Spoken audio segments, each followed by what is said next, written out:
All right, let's do some real work now. So we were talking about running the bench, operating the bench, and we went through how to do a headshot, which is also called what kind of magnetization? Circular. So we said the bench has both coil and contacts. The operator controls the amount of current that flows through either the coil or the heads. Doing a headshot, so the part's clamped in the heads. Current is passed through the part. So is that direct or indirect? Direct. The right-hand rule shows that current is passed through the part. The lines of flux will circle around the part. This is circular magnetization. Flaws will be detected parallel to the longitudinal axis, which is also parallel to the current flow, which brings us to 0.5.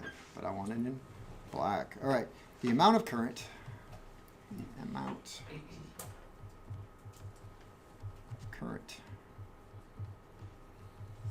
Amount of current necessary can be estimated, or needed. Can be estimated. Estimated at 1,000 amps per cross section.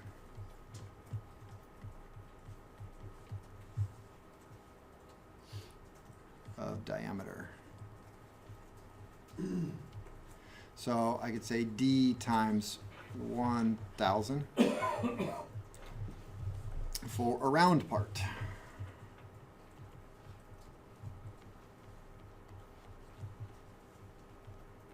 So I have a crankshaft that is 2 1/4 inches in diameter. How many amps should I use?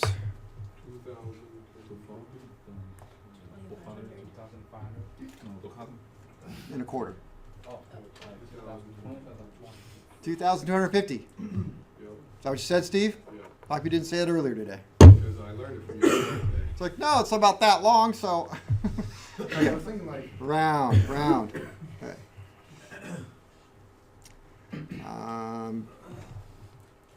For a square part.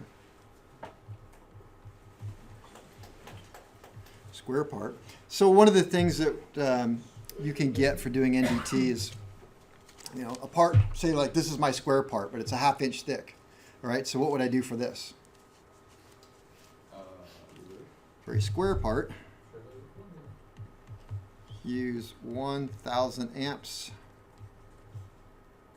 times the hypotenuse.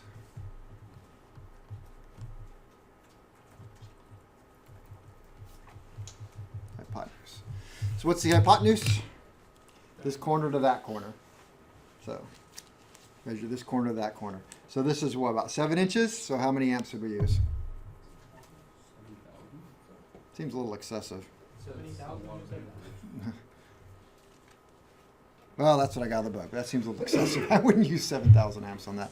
I'm going to check that one because that sounds absolutely wrong. Is that cross-sectional? It's got to be.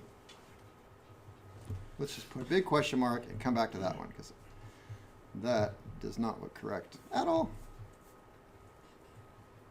Oops, that was VI.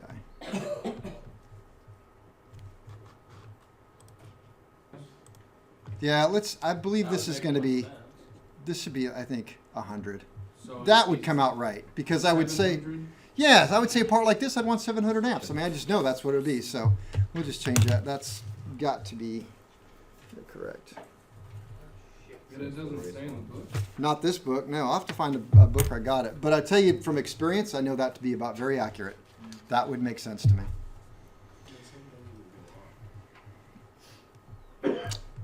Let me see.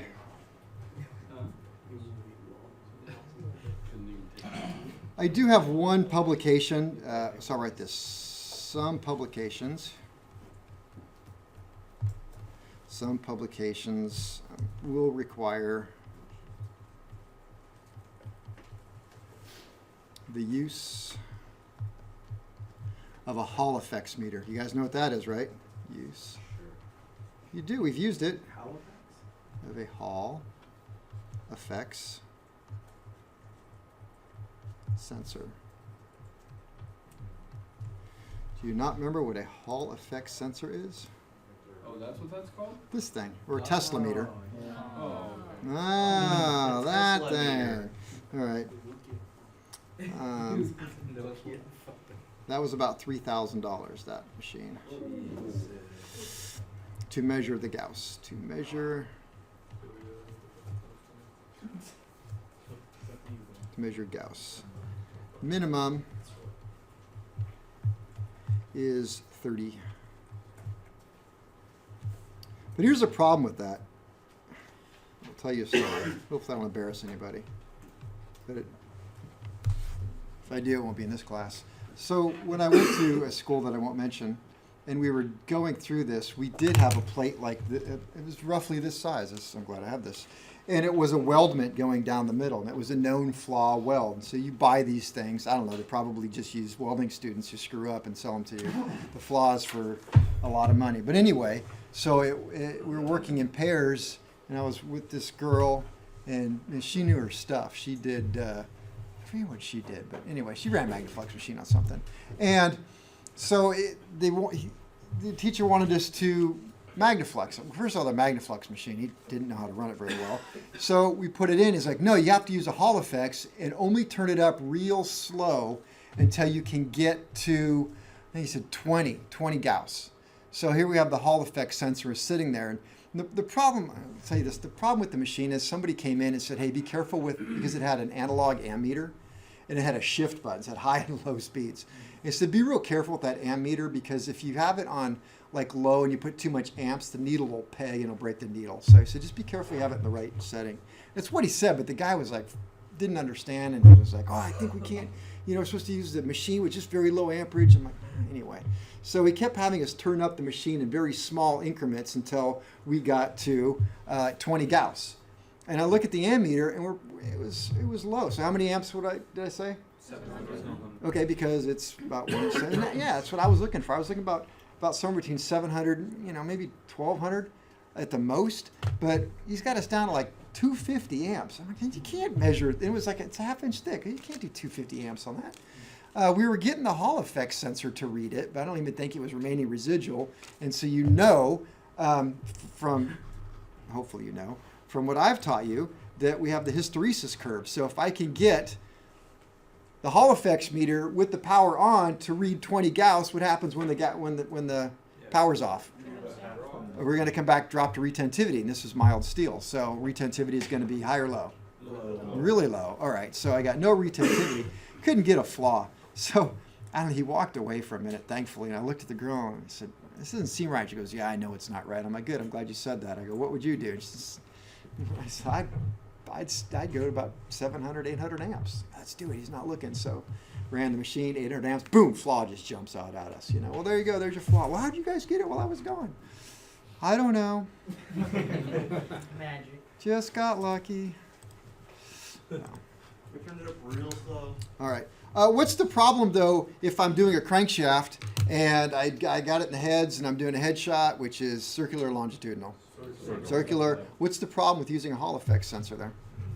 It's circular, so you don't get a. Yeah. It's contained. It's hard to pick it up. So, although the Hall effects sensor does a much better job if you put it there of picking up the surface than the little handheld ones, but because the magnetic field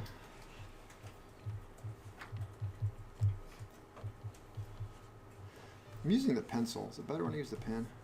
Because the magnetic field, what was it? Is contained what do you like better? Bold better? Okay. Well, Easier to read when you write clearly. okay. Which doesn't happen often, But so. when it gets jumbled, then you're all sorts of fucked. But it doesn't matter what I use at that point, does it? I can just type it. Because the magnetic field is contained within the part.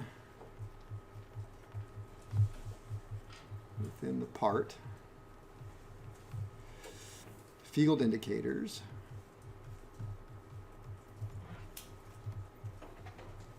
Field indicators do not easily detect magnetism.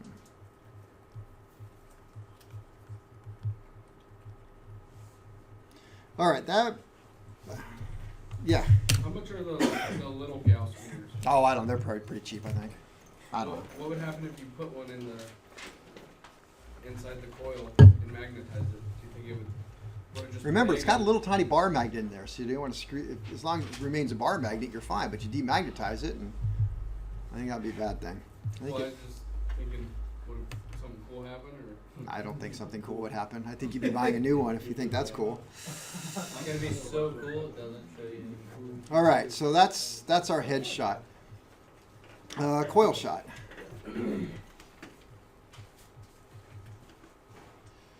So current is passed through the coil to produce a magnetic field. The coil current is passed through the coil to produce a magnetic field within the coil, which is then passed to the part. So current is passed through the coil to produce a magnetic field. Magnetic field within the coil. So is this going to be direct or indirect? Indirect. All right, so now we have this magnetic field, but the magnetic field within the coil isn't the same everywhere, and that's something you have to know when you're running the machine. So the magnetic field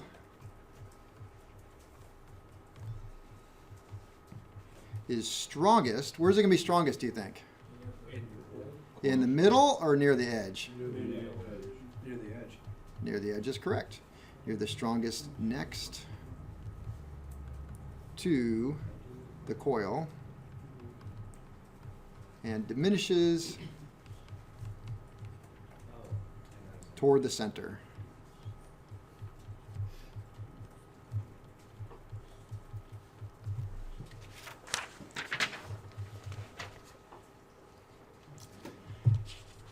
And the coil, unlike the head shot, which has an effective width between the heads, so as long as it's clamped into part, boom, you got the whole thing. The coil only has an effective width of about 6 to 8 inches. Now I tend to just take the coil, whatever the width is, and just go about that much on either side, which is a lot less than 6 to 8. That's more like about 4 to 5. But I'm just trying to be careful there. So, but the true effective width, the coil only has an effective width of 6 to 8 inches on either side.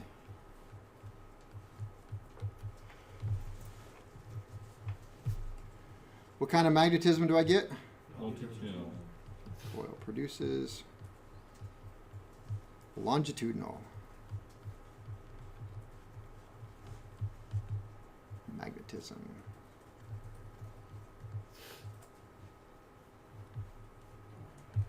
And then this is what I say to kind of remind myself. Let me say the circle. What's the circle? The coil. The coil makes a circle. I say the circle, meaning the coil, does not produce circular magnetism.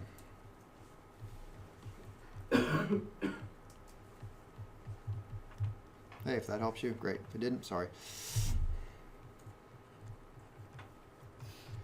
This will show defects or discontinuities perpendicular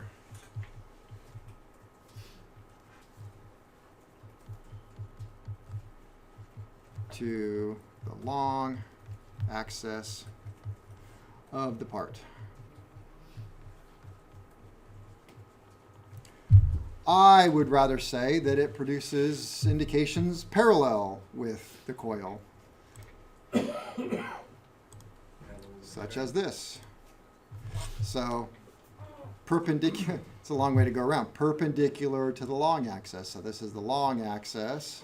This is parallel to the long axis. This is perpendicular to the long axis. So it is showing an indication perpendicular, but the current is running this way, and as with true with the headshot, indications will show up parallel to the way the current is flowing. So this hold true here, holds true here. So parallel to the way the current is flowing works for both head shot and coil shot. So head shot is going to go this way, that's head, and this is coil. So you got both ways going. Is that true? Is it only going to show me pretty much 90 degrees? No, 45. Oh, it's going to go up to 45. So if I put a pi gauge on here, my pi gauge for a head shot, so this is head. Sorry, I'm writing on top of a piece of paper, it's not working well. The head shot, my pi gauge is going to go this way, and this way.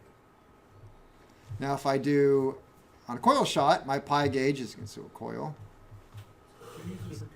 Yep.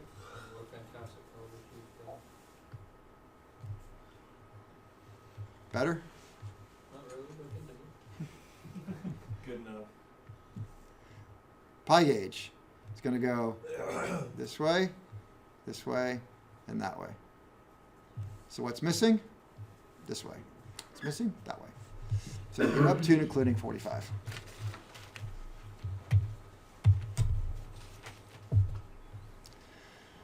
But the coil becomes more difficult when you're trying to determine how much amperage. So the amount of current for a coil is more complex. Sort of. And depends on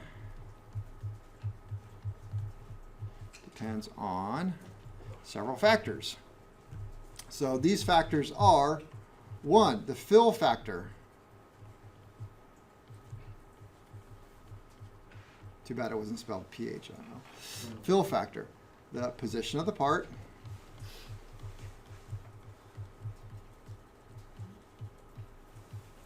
And the amount of turns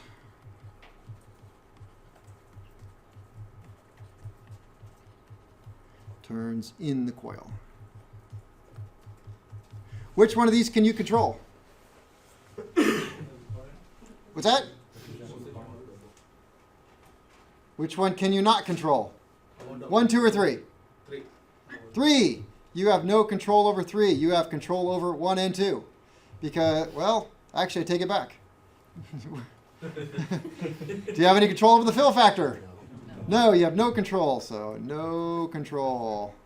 The part is the part size, and the coil is the coil size. Do you have control over the position of the part? Yeah.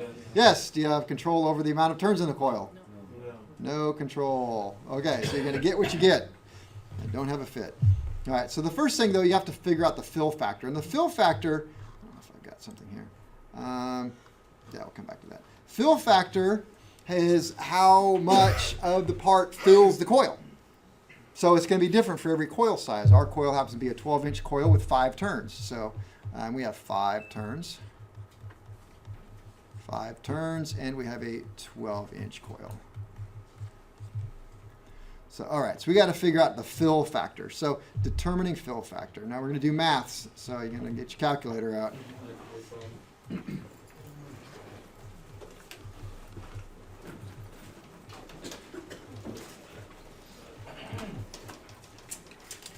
All right, so fill factor, F is equal to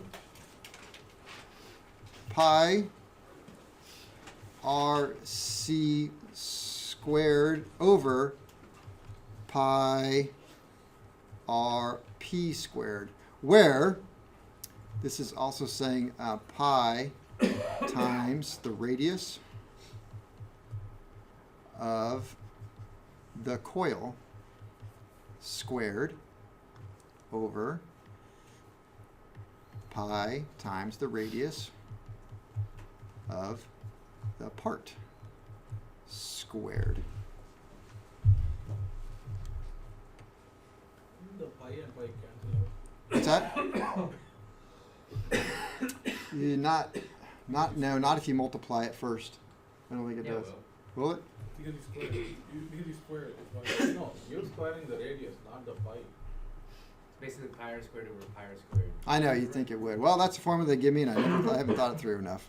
So I just kind of go, well, let's try it. So let's see, fill factor. Let's try a fill factor with a 12-inch coil and a 6-inch part.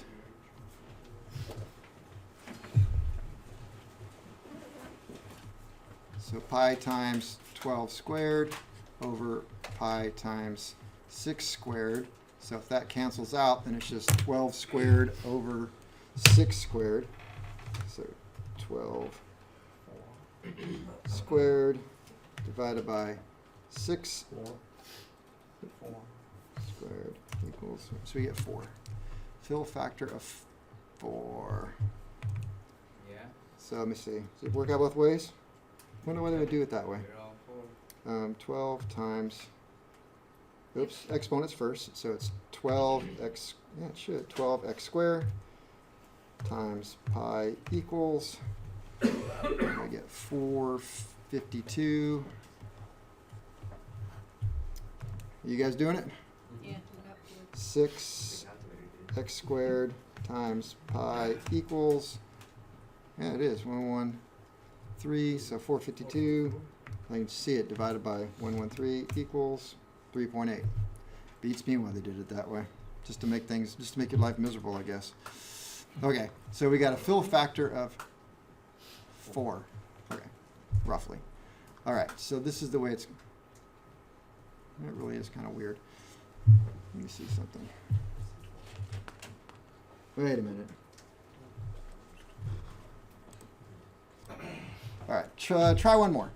So we've got a 12-inch coil, and we have a 3-inch part, which is more indicative of a crankshaft. So what do you get? 16. Equals fill factor of 16? Yes. Okay.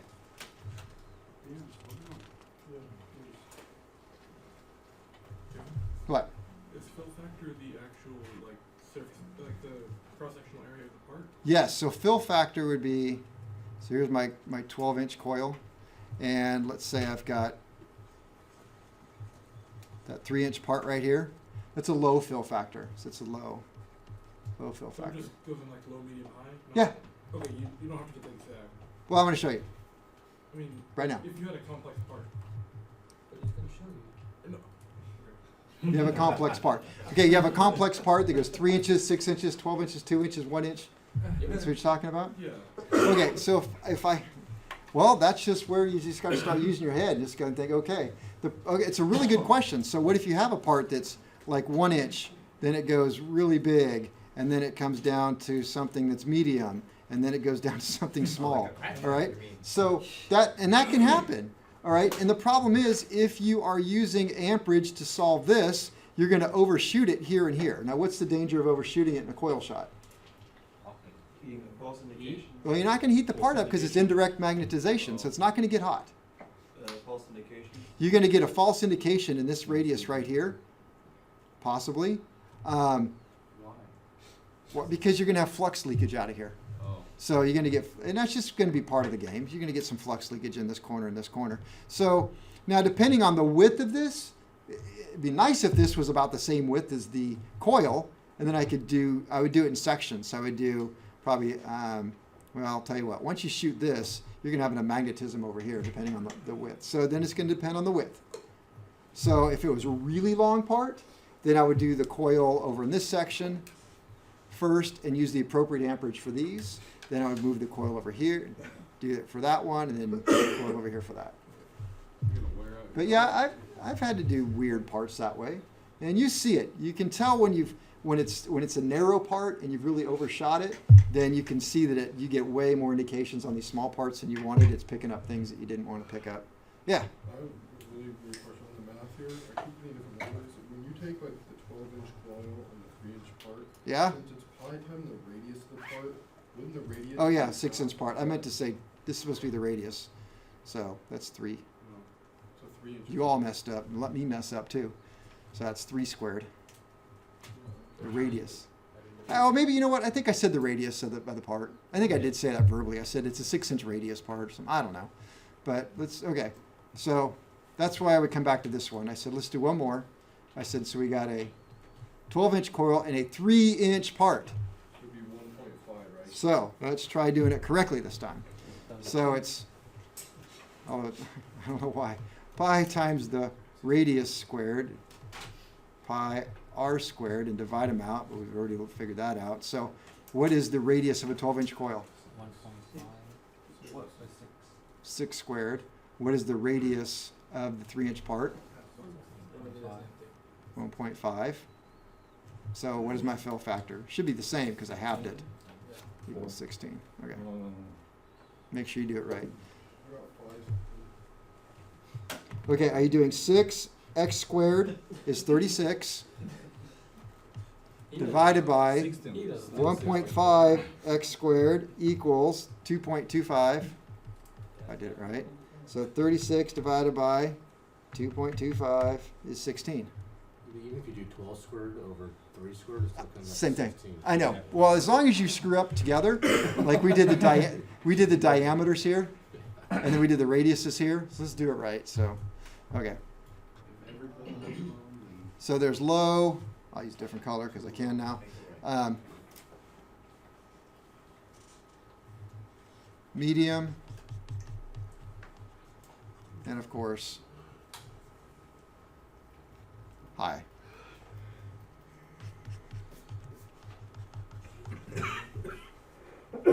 All right, what do you do with that information? All right, so A, fill factor. A fill. Oh, you think this is bad? The way that's written in like this book I have up here, fill factor low. The cross section is 10 or more times the cross area of the test object. You're like, wait a minute, that just sounded like you said the low fill area is a big part, didn't it? And I quote, low equals cross section is 10 or more times the cross area of the test object. That's what I said. They're talking, yeah, they do it backwards. They state it backwards. So, okay, so fill factor, but just the drawing is correct here. So we're going to not use that definition. So fill factor, to have a low fill factor means a small part in the big coil. Okay, large fill factor, you got a large part in the coil. So it's how much it fills it up, just like you would think. So, but now we're going to look at just numbers, just raw numbers. So this number just became 16. Okay, so we do the math and we just get this number. Now in our head, we can think about that and go, okay, this is low, medium, high. So if I'm actually in the booth working, you can kind of run the numbers in your math and you get to know them well enough that you're like, yeah, I know what that's supposed to be. Just like I've told you guys what a crankshaft's supposed to be. I'm going to show you what it ends up at. And so when you've done it with me and you've asked me how many amps to do on the coil, I just told you how many amps, right? Okay, so I guess we'll see how right I am. So fill factor, greater than 10. Now, is that going to be high, medium, or low? Low. Medium. What did we get with our 3-inch and 12? We got a low. We got 16, right? So that's actually low. So greater than 10 is low. And part near the edge, meaning the part is sitting like this part is right down here, right here. It's down near the edge, not in the middle. When would it be in the middle? That's big. No, it wouldn't be a headshot. If the part is bigger, Hmm? wider, if the part is wider. Let's just say I've got this 3-inch part, Like 6 inch maybe or like 8 inch part, right? 3-inch diameter. Okay. When would I choose to put this 3-inch diameter part in the center of the coil? Is the center of the coil good or bad? That's Bad. really magnifying. If you have a very small coil, then you would. I've got a 12-inch coil. Oh, okay. Then like Talking about our bench over there, it's got a 12-inch coil. When would I choose to put my 3-inch part right dead center in the middle of the coil? Do I want it in the middle of the coil? No. Okay, why would I choose that? When you want to fire, no, you don't. What? How many people in here magnaflexed a crankshaft? Raise your hand. How many of you put the crankshaft right in the middle of the coil? Raise your hand. Every one of you did, right? Yeah. How come? You told us to. And why'd I tell you to? That's where the head's holding. Good frickin' luck trying to hold that thing in the coil with 2,000 amps, right? So you have to have it in the middle, unless you want to bring it down low and put it there. I wish you the best of luck. It's Well, but when we did the gear, in the gear I held it down there, yeah. but as I could hold it, Okay. but I can't hold a crankshaft in that coil. And those are small crankshafts you guys work Christian with. has gains. Wait till you get an IO 540 crankshaft, or heaven forbid, an IO 720. It's 8 cylinders. Try, most of you guys, you're embarrassing yourselves trying to curl a 4-cylinder 0200 crankshaft in. I'm like, it's not even a 360. It's the smallest production one out there. Like, oh God, get it. I tried doing a 6-cylinder, especially one that's, huh? Yeah. Who was it? I'm sorry, whoever that was. Yeah. I know. What a good guy, though. Trying to hold it right. He was trying not to drop it. Here I'm making fun of him for doing it. Okay. Yeah. So in that scenario. No, you're not going home early. Guys, shut up. No. So if you put the crankshaft in the middle and it's Yeah. being held on by the head, would you just like put more current through to energize more? I'm going to show you. Okay. So now we know it's best to have it near the edge. Okay. When can I put it near the edge? When you can hold on. When I can hang on to it. All right. So I'm going to put it near the edge every time I can. So let's just say I got this 3-inch. It's a 3-inch bar or something. It's it's my coffee cup. I got I wore it was leaking on my shirt, so I got to check it for leaks, right? So I put it in the coil. I can hold it. It leaked. No, it didn't leak. So that's a good cup. So I can hold it near that coil right down the bottom. Okay, so that's about 3 inches. So this is real life stuff right here. Never mind the fact that it's stainless with the plastic. Okay, so and I'm just gonna give you so it's Ni equals K over L divided by D plus or minus 10%, where N is the number of turns, which is how many in our machine? 5. I think that's a very common number. I is current to be used. And what is it we're trying to solve for?